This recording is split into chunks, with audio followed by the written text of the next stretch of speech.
دنیای ما تا به امروز امپراتوری‌های فراوانی را به خود دیده است.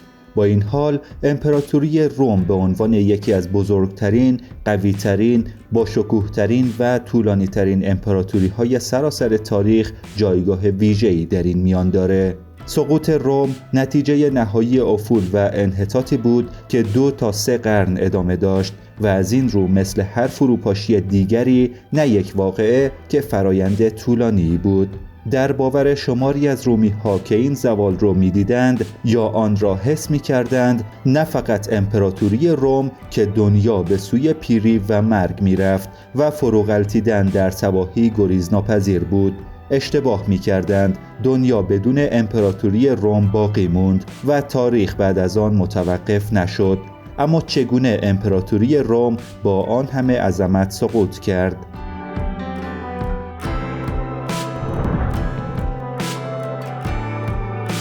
لطفاً تا انتهای این دانستنی جذاب با فارسی توپ همراه باشید.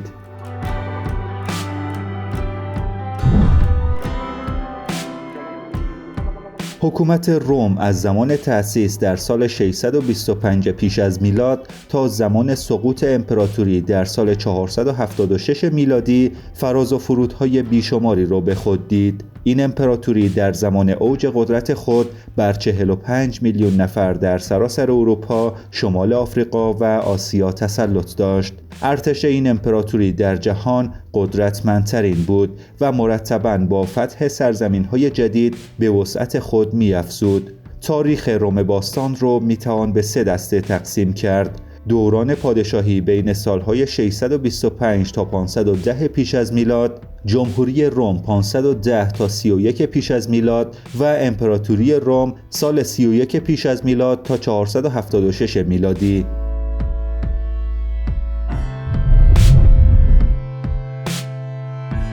امپراتوری روم در سال 625 پیش از میلاد در نواحی ایتالیای باستان موسوم به اتروریا و لاتیوم بنا شد. تصور میشه که دولت شهر روم توسط روستاییان لاتیوم که به منظور مقابله با حملات اهالی اتروریا در تپه‌های اطراف گرد هم جمع شده بودند شکل گرفت. هنوز مشخص نیست که آنها برای مقابله به این منطقه رفتند یا اینکه با فشار حکومت اتروریا مجبور به این کار شدند. شواهد باستانشناسی حکایت از یک تغییر و اتحاد بزرگ در حوالی سالهای 600 پیش از میلاد داره، اتفاقی که منجر به تأسیس روم به عنوان یک شهر واقعی میشه. روم باستان مرکز این امپراتوری عظیم، خانه معابد مرمری، کاخهای مجلل و نمایش‌های باشکوه گلادیاتورها بود. بیش از 1 میلیون نفر ساکن شهر روم بودند. روم علاوه بر کاخهای باشکوه، شهری کثیف و خطرناک با خیابان‌های پیچ در پیچ و زاغه‌نشین‌های متعدد بود. رومی‌ها روایتی خاص از تأسیس شهر خود داشتند. بر طبق افسانه‌ها روم توسط 2 برادر دوقلو یعنی رومولوس و رموس تأسیس شد. این 2 برادر رو در نوزادی برای نجات از نقشه قتلشان توسط پادشاه در سبدی بر روی رود تیبر رها کردند.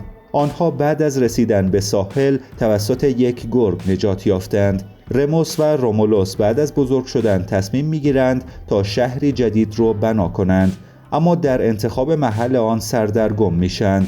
رومولوس میخواهد تا بر روی تپه پالاتین شهری بسازه، اما نظر رموس تپه آونتین است. آنها به دنبال نشانه‌ای برای حقانیت عمل خود می‌گردند، اما چیزی نمی‌یابند. یک روز 2 برادر پس از این که رموس به تمسخر رومولوس می‌پردازه با یکدیگر درگیر میشن. رموس در این درگیری کشته میشه. رومولوس که از کرده خود پشیمان شده بود، نام شهر را به یاد برادرش روم می‌گذاره.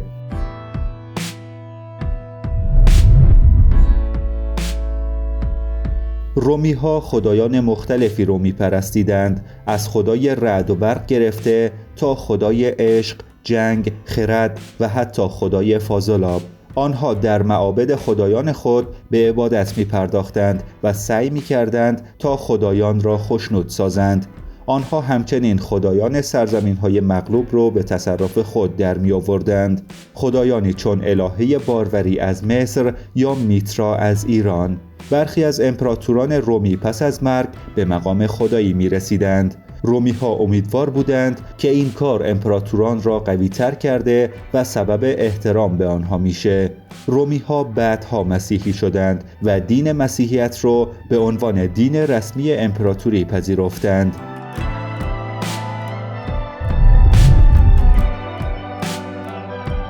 زندگی در شهر روم باستان به مانند تمامی جوامع شهری کوچک در شبه جزیره ایتالیا در جریان بود.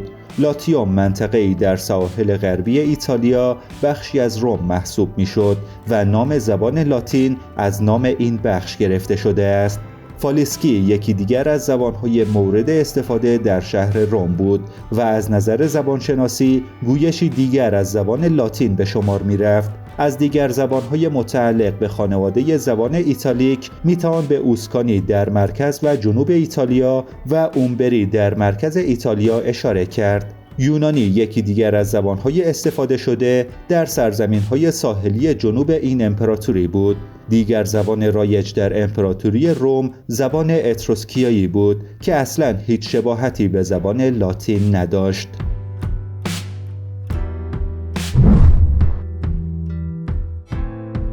اولین دوره از تاریخ روم باستان متعلق به دوره پادشاهی است. این دوره از زمان تأسیس تا سال 510 پیش از میلاد به طول انجامید.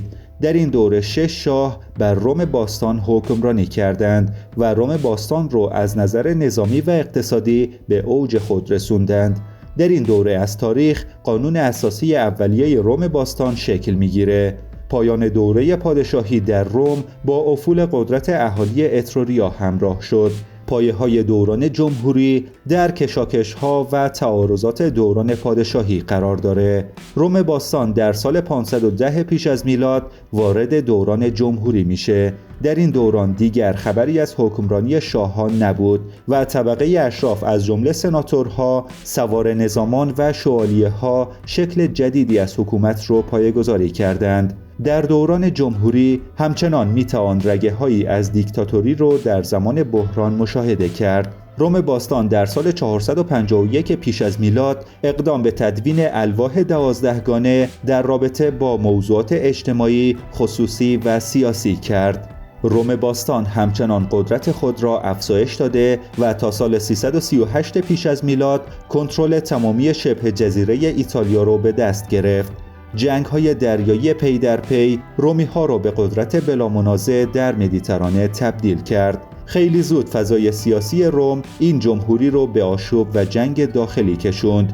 همین امر منجر به روی کار آمدن دیکتاتوری به نام کورنلیوس سولا شد. او تا سال 78 پیش از میلاد بر سر قدرت باقی موند و آرامش نسبی رو حاکم کرد، اما پس از وی دوباره ناآرامی‌ها آغاز شد. در حالی که روم تلاش داشت تا حکومت جمهوری رو تداوم ببخشه، ژولیوس سزار در سال 59 پیش از میلاد قدرت رو در دست گرفت. ژولیوس سزار برای اولین بار مرزهای روم را تا فراتر از منطقه مدیترانه گسترش داد. اگرچه مجلس سنا همچنان بخشی از بدنه حکومت بود، اما روز به روز ضعیف‌تر می‌شد. با قتل ژولیوس سزار در سال 44 پیش از میلاد، جانشین وی گایوس ژولیوس سزار اکتاویانوس همراه با مارکوس آنتونیوس قدرت را به دست می‌گیرند. اکتاویانوس پس از مرگ آنتونیوس لقب آگوستوس را به دست آورد و به اولین امپراتور روم بدل شد.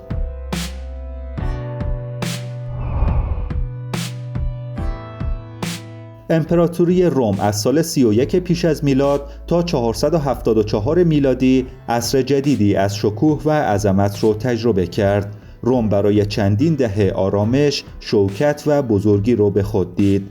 امپراتوری روم تا سال 117 میلادی در 3 قاره از جمله آسیای صغیر، شمال آفریقا و بخش اعظم اروپا گسترش پیدا کرد. سال 286 میلادی سال تقسیم این قدرت عظیم به 2 امپراتوری شرقی و غربی بود. سرانجام امپراتوری غربی در پی حملات گسترده نیروهای مهاجم در سال 455 میلادی به دست اقوام شمالی اروپا افتاد. دوران افول امپراتوری روم تا حوالی سال 476 میلادی ادامه یافت و سرانجام امپراتوری غربی به طور کامل سقوط کرد. با این حال تاریخ نگاران هنوز هم موفق به یافتن سال دقیق سقوط این امپراتوری نشده‌اند. اگرچه بسیاری از افراد سقوط روم غربی را پایان کار امپراتوری روم می‌دونند، اما امپراتوری شرقی موسوم به امپراتوری بیزانس تا قرن 15 میلادی دوام آورد.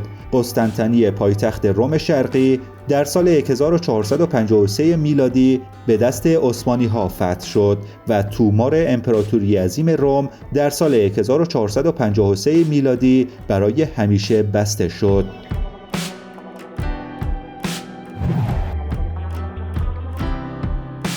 بدین گونه امپراتوری روم متلاشی شد و حکومت ژرمن‌ها آغاز شد. مهمترین پادشاهی ژرمن‌ها امپراتوری مقدس روم بود. این امپراتوری رو ژرمن‌ها پایه‌گذاری کردند، اما آنها نه مقدس بودند و نه رومی، ولی به نام امپراتوری مقدس روم شهرت یافتند. حکومت ژرمن‌ها بخش نو و جذابی در تاریخ اروپا پس از امپراتوری روم غربی محسوب میشه.